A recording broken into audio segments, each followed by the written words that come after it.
Halo, salam sehat buat seluruh penonton dimanapun kalian berada. Pada video kali ini tuh saya akan bicara tentang kenapa Indonesia mendukung Palestina merdeka, tapi di Papua tidak. Kenapa kolonialisme dan kejahatan genosid di Palestina itu harus dilawan dan dihilangkan, tapi kenapa kolonialisme dan ancaman genosid di tanah Papua yang dilakukan oleh negara Indonesia itu justru dianggap hal yang wajar dan kemudian tidak dikritisi. Jadi saudara sekalian, tentu ini kalau kita lihat dalam perspektif konstitusional kenegaraan Indonesia sendiri, itu yang namanya penjajahan, semangatnya itu kan harus dihapuskan di muka bumi. Itu semangat konstitusi. Yang kedua, itu dalam ketertiban dunia, Indonesia juga diharapkan berdasarkan tujuan bernegara itu harus berpartisipasi dalam ketertiban dunia. Nah, tentu menarik sekali yang mesti kita harus dalami dan kita kritisi. Misalnya, ini juga bisa bermula dari teman-teman bisa juga menyaksikan atau para pemirsa bisa melihat itu tentang diskusi di beberapa TV belakangan terkait dengan ancaman genosid di Palestina dan yang namanya kolonialisme di Palestina. Itu semangatnya memang harus diperjuangkan agar Palestina merdeka. Nah, tentu kalau kita merujuk kepada konstitusional kenegaraan, itu hal yang memang harus diperjuangkan. Tapi kadang negara Indonesia ini mereka juga mungkin lupa atau pura-pura tidak tahu atau seakan-akan orang lain tidak boleh menjajah sebuah daerah, tapi Indonesia boleh menjajah dengan keberadaan Papua.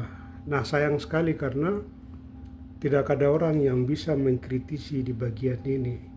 Ketika misalnya kita bicara tentang Palestina yang jauh dari Indonesia, bahwa adanya kolonialisme dan kejahatan genosid itu kemudian itu harus dihentikan, harus dihapus, dan semangat Palestina merdeka itu harus diperjuangkan. Mestinya cerminan itu harus dimulai dari Papua. Dari tahun 1962 ketika operasi militer besar-besaran sampai sekarang ini terjadi, Papua semangatnya ini kan dibawa di dalam satu daerah koloni baru oleh Indonesia. Nah, pertanyaannya kenapa Indonesia itu bangga bisa menjajah orang lain, bisa menjajah Papua, tapi kemudian ketika orang lain itu tidak boleh menjajah orang lain. Mestinya semangat konstitusional itu mengajarkan kita bahwa semua bentuk kejahatan genosid atau kejahatan kolonialisme itu harus dihentikan, harus dihapus dan harus dihilangkan. Nah, hari ini saja kita tahu bahwa di Papua itu banyak sekali operasi militer kejahatan negara di tanah Papua. Banyak juga misalnya kita bisa lihat dari adanya perampasan tanah adat, hilangnya marginalisasi masyarakat adat. Atau ada juga misalnya teman-teman semua kita juga bisa lihat bahwa ancaman genosid ini ada di depan mata, pendudukan tetap dilakukan. Tapi semua itu dalam kerangka kolonialisme Indonesia, kolonialis baru Indonesia di tanah Papua. Indonesia yang baru merdeka melihat bahwa Papua itu punya potensi sumber daya alam, sehingga pendiri-pendiri bangsa waktu itu berpikir bahwa bagaimana daerah Papua ini dicaplok agar dijadikan daerah koloni baru hanya karena kepentingan sumber daya alam. Nah, ini kan sebenarnya ini kejahatan yang mestinya itu juga kemudian harus disuarakan.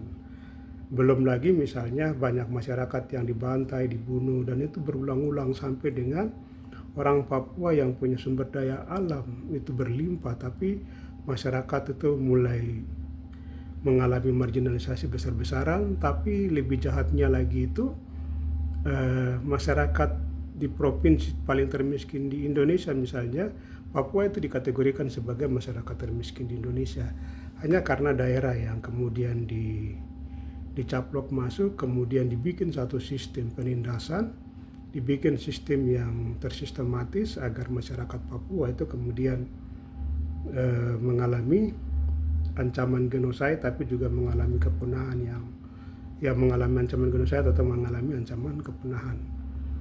Nah, teman-teman semua, kita harus membiasakan diri itu untuk harus berani bicara. Berani bicara itu penting. Jadi kalau Palestina misalnya itu kita sepakat untuk tidak boleh masyarakat Palestina itu dijajah, tidak boleh masyarakat Palestina itu kemudian diperlakukan genosid, dan kita harus sepakat bahwa Palestina itu harus menjadi negara merdeka. Mari kita juga sepakat hal yang sama di sana, itu terhadap bangsa Papua yang sudah dijajah oleh Indonesia, yaitu dari tahun 1961 ketika Trikora dikumandangkan karena ambisius pendiri negara misalnya untuk menguasai tanah Papua dan kekayaannya. Kemudian masyarakatnya dibantai dan dibunuh, kemudian kekerasan negara dilakukan terus-terus sampai detik ini.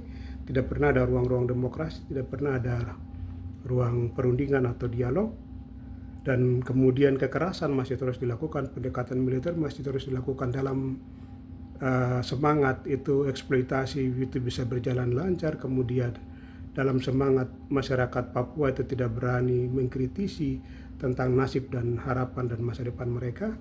Tapi juga kejahatan tersistematis dan terstruktur ini terjadi berulang-ulang. Apalagi misalnya belakangan warga sipil ditembak, kemudian distigmatisasi sebagai OPM atau distigmatisasi sebagai TPN, tapi penegakan hukum terhadap orang-orang yang menstigmatisasi itu tidak pernah berjalan.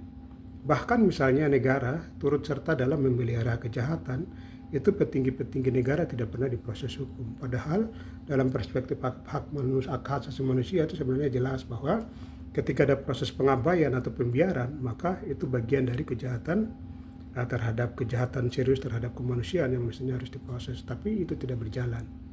Segala macam tatanan sistem dan segala macam ini mencerminkan bahwa ada kejahatan yang tersistematis dalam rangka bagaimana supaya orang Papua mengalami genosid, agar seluruh tanah satuan kehidupan, tanah dan segala macam kekayaan itu kemudian bisa dikuasai oleh pihak-pihak luar.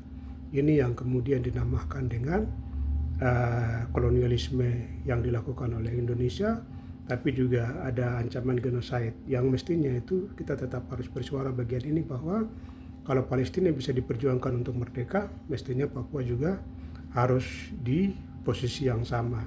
Karena Papua sebenarnya itu pernah merdeka di 1 Desember 1961, tapi kemudian kemerdekaan itu disabotasi oleh negara hanya dalam rangka bagaimana Papua itu dikolonisasi dijadikan bagian dari kolonial Indonesia agar sumber daya alam kemudian dikerok dan masyarakatnya atau orang Papuanya itu mendapatkan ancaman genosid dan ancaman marginalisasi dan tidak ada masa depan yang lebih berat, dan itu sangat berbahaya. Teman-teman, ini menyangkut masa depan kehidupan orang Papua. Jadi mari kita semua harus bicara, harus berani bersuara, karena kalau kita tidak bersuara hari ini, itu akan menjadi ancaman yang serius. Kita sudah mulai harus selalu bersuara terus-menerus, meyakinkan dunia bahwa orang Papua saat ini itu dalam posisi dijajah oleh negara Indonesia, sementara Indonesia itu tidak mentaati semangat konstitusional kenegaraannya. Demikian kiranya Tuhan berkati kita semua.